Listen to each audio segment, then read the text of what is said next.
Hello everyone. So last class में हमने किया था Maxim's of teaching. Maxim's of teaching क्या होता है वो हमने समझा था। एंड राइट नाउ हम लोग कर रहे हैं बाकी के पॉइंट्स। सो हमने फर्स्ट 5 पॉइंट्स कर लिए थे और आई होप आपको सारे पॉइंट्स याद हों, क्योंकि अगर आपको पॉइंट्स याद नहीं रहेंगे तो आगे का भी आपको समझ नहीं आएगा। तो प्लीज़ प्लेलिस्ट पूरी चेक कीजिए। ओके नाउ आज हम करेंगे इसके नेक्स्ट पॉइंट्स। वो होगा empirical to rational, inductive to deductive, psychological to logical, actual to representative, whole to part और लास्ट में डेफिनाइट टू इनडेफिनाइट। तो ये टोटल 11 होते हैं। सो ये सारे हमने 5 कल कर लिए थे, आज हम 6 कर लेते हैं, बाकी के बचे 6।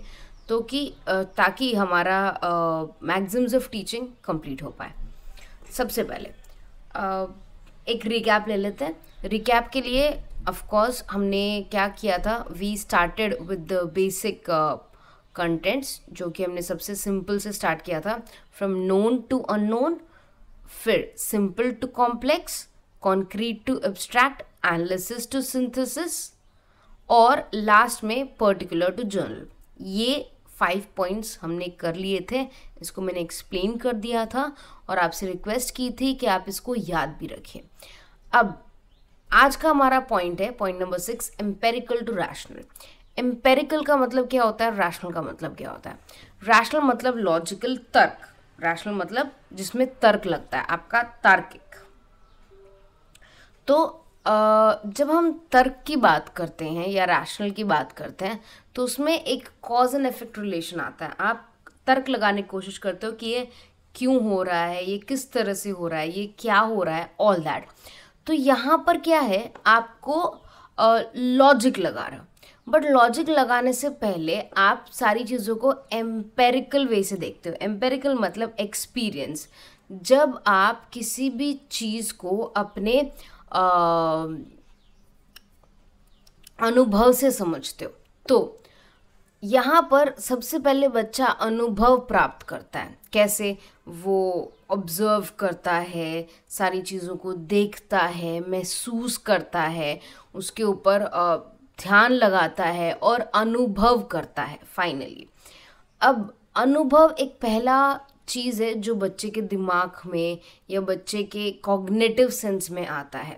जब बच्चे को कोई चीज़ का अनुभव हो जाता है उसके बाद वो उसके लिए तर्क लगा सकता है। तो याद रखिएगा, एम्पेरिकल पहले क्यों आ रहा है और रैशनल बाद में क्यों। क्योंकि बच्चा एक्सपीरियंस तो पहले पा लेता है। जैसे सपोज बच्चा चलना सीख रहा है, ठीक है, चलते चलते वो गिर जाएगा और उसको लग जाएगी। तो बच्चा चलना सीखेगा, गिरेगा, लगेगी, लगने के बाद उसको पता चलेगा कि अगर लगती है तो दुखता है, दर्द होता है, और फिर उसको एक लॉजिक समझ में आएगा कि भाई मुझे चलना है मगर गिरना नहीं है। तो यहाँ पर बच्चे को पहले अनुभव मिला और उसके बाद उसने उसका तर्क लगाया। ये उसका सिंपल एक्सप्लेनेशन है।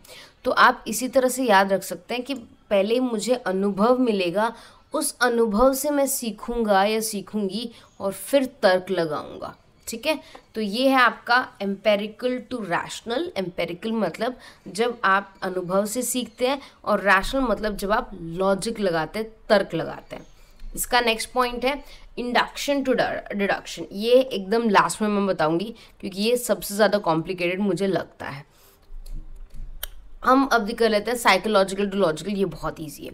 साइकोलॉजिकल मतलब बच्चे की साइकोलॉजी हम समझने की कोशिश करते हैं कि भाई उसको क्या चाहिए, वो क्या समझने की कोशिश कर रहा है, उसको क्या नहीं पता चल रहा। सो उसे हम कहते हैं साइकोलॉजिकल टू लॉजिकल।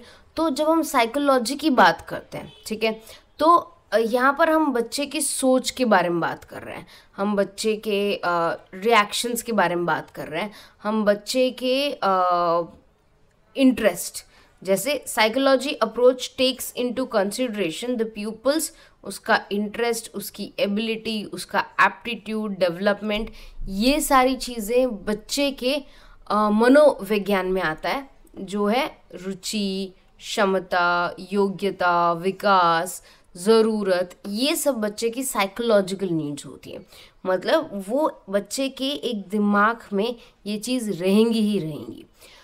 अब सपोज एक बच्चे को कार बहुत पसंद है, उसे मतलब सिर्फ कार से खेलना है, या उसे कार की डायग्राम्स पसंद है, वो कार के ही स्टिकर्स लेके घूमता है और वो पढ़ाई पे ध्यान नहीं दे रहा। तो अब क्योंकि आपको पता है उसकी रुचि कार में है, उसका इंटरेस्ट कार में है, ठीक है, तो आप कार की मदद से उसे समझा सकते हैं या सिखा सकते हैं चीज़ें। कैसे? जैसे आपने पूछा कि भाई सपोज देखो बेटा, यहाँ पर एक कार है और यहाँ पर 2 कार है, ठीक है, तो ये टोटल मिला के कितनी कार हो गई? तो वो इमीडिएटली गिन लेगा कि ये कार है, ये कार है, तो हमारे पास 2 कार हो गई। अब इससे वो मैथ सीख रहा है।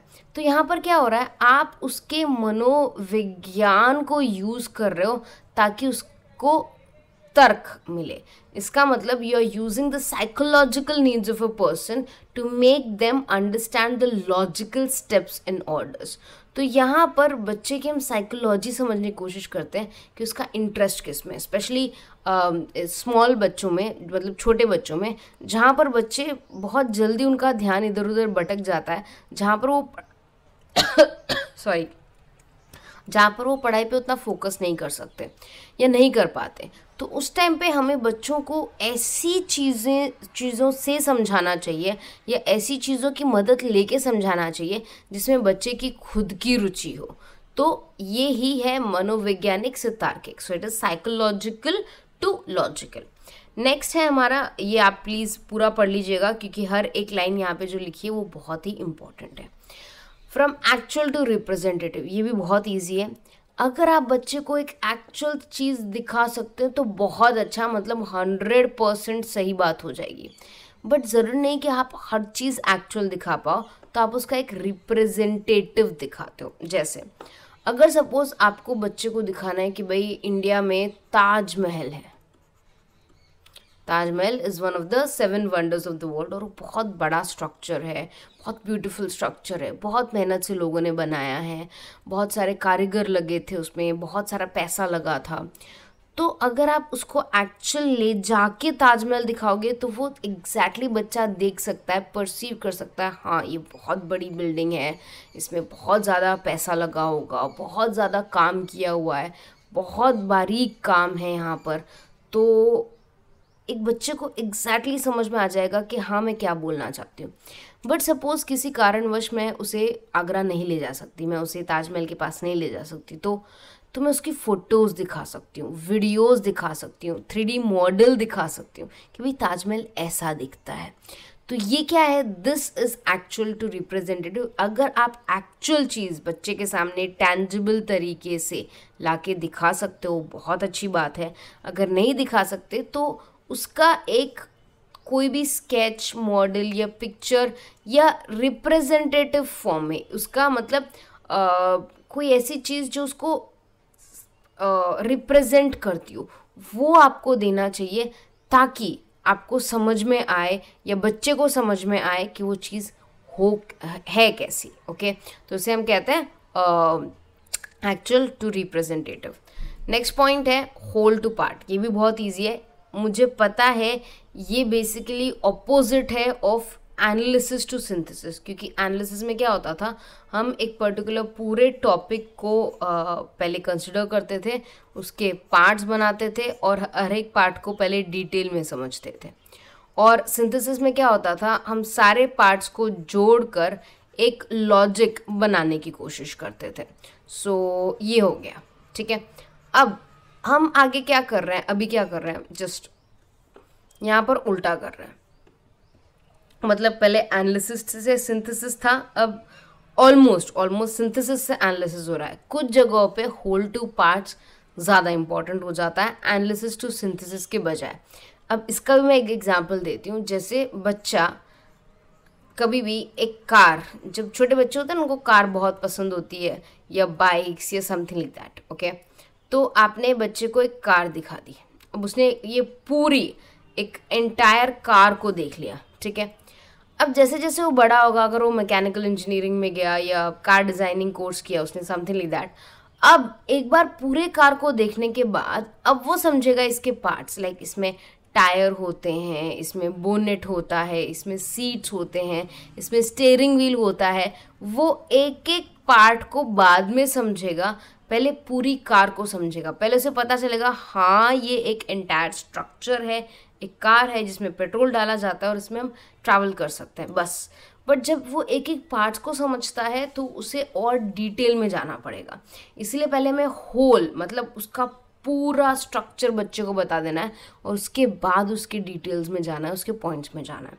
तो याद रखिएगा ये पॉइंट अपोजिट है to analysis to synthesis, but याद रखिएगा कुछ जगहों पे एनालिसिस टू सिंथेसिस ज़्यादा इंपॉर्टेंट होता है और कुछ जगहों पे होल टू पार्ट ज़्यादा इंपॉर्टेंट होता है, तो आपको दोनों याद रखने। अब 11वां पॉइंट है डेफिनाइट टू इनडेफिनाइट, और उसके बाद हमें जो एक पॉइंट रह गया था हम वो भी डिस्कस करेंगे। डेफिनाइट टू इनडेफिनाइट का मतलब क्या है? पहले आपको डेफिनाइट मतलब जिसमें एक बॉर्डर हो जाता है, जो एक चीज़ जिसका अंत होता है, ठीक है, एक डेफिनाइट पर्पस या एक डेफिनाइट पॉइंट या एक डेफिनाइट टॉपिक, वो हम लेते हैं और फिर उससे धीरे धीरे धीरे धीरे इनडेफिनाइट तक चले जाते हैं। अब अगर आपने कभी भी मैनेजमेंट पढ़ा हो, ठीक है, तो मैनेजमेंट में सबसे पहले 11th-12th में बिजनेस मैनेजमेंट हम लोग पढ़ाते हैं बच्चों को, जहाँ पे हम लोग बिजनेस मैनेजमेंट में एक छोटा सा आइडिया देते हैं कि मैनेजमेंट बहुत बड़ा टॉपिक है, जिसमें फाइनेंस मैनेजमेंट आता है, ह्यूमन रिसोर्स मैनेजमेंट आता है। हमने बच्चे को एक डेफिनाइट पॉइंट पढ़ा दिया कि हाँ मैनेजमेंट नाम की एक चीज़ है। फिर हम जब वो ग्रेजुएशन पोस्ट ग्रेजुएशन में जाता है हम उसे इनडेफिनाइट तरीके या इनडेफिनाइट टाइप्स बताते हैं मैनेजमेंट के, लाइक ह्यूमन रिसोर्स मैनेजमेंट हो गया, marketing management, finance management, operations management, strategic management, ये सारी चीज़ें। तो यहाँ पर हम डेफिनाइट एक पर्टिकुलर चीज़ से इनडेफिनाइट तक लेके जा रहे हैं। हम ये पहले नहीं करवा सकते क्योंकि बच्चा पहले इतनी सारी नॉलेज नहीं गेन कर पाएगा। उसे पहले एक पर्टिकुलर चीज़ की नॉलेज होनी चाहिए, उसके बाद वो बाकी सारी चीज़ों के बारे में विश्लेषण कर सकता है या उन्हें समझ सकता है। तो ये निश्चित से अनिश्चित तक है, तो पहले आपको जो निश्चित है वो कंप्लीट करवाना होगा और उसके बाद आप अनिश्चित पे जा सकते हैं। ओके, अब लास्ट पॉइंट जो है वो है हमारा 1 सेकेंड, हाँ, इंडक्टिव टू डिडक्टिव, ये रह गया। अब अगर आपने रिसर्च पढ़ा हो या रिसर्च के क्लासेस देखे हो तो वहाँ पे इंडक्टिव और डिडक्टिव मैंने बहुत आसानी से समझाया, प्लीज़ आप उसे देखिएगा। और ये ऑलमोस्ट उसी प्रिंसिपल पे या उसी रूल्स पे या उसी वे में चलता है, ठीक है। तो इंडक्टिव का मतलब क्या होता है या इंडक्शन का मतलब क्या होता है? जब हम फाइनल किसी चीज़ को देख के, किसी चीज़ को देख के, किसी फिनोमिना या सिचुएशन को देख के फाइनली एक कंक्लूजन पे पहुंचते हैं, या बेसिकली एक थ्योरी, इंडक्टिव का एक रिजल्ट होता है थ्योरी। तो इंडक्शन का एक रिजल्ट क्या होगा कि हमें इससे एक थ्योरी मिली है, थ्योरी इसका रिजल्ट है। ओके, अब इसी थ्योरी के बेसिस पे डिडक्टिव रिसर्च होता है, मतलब एक डिडक्टिव एक थ्योरी को लेके चलेगा और फिर उसको समझेगा।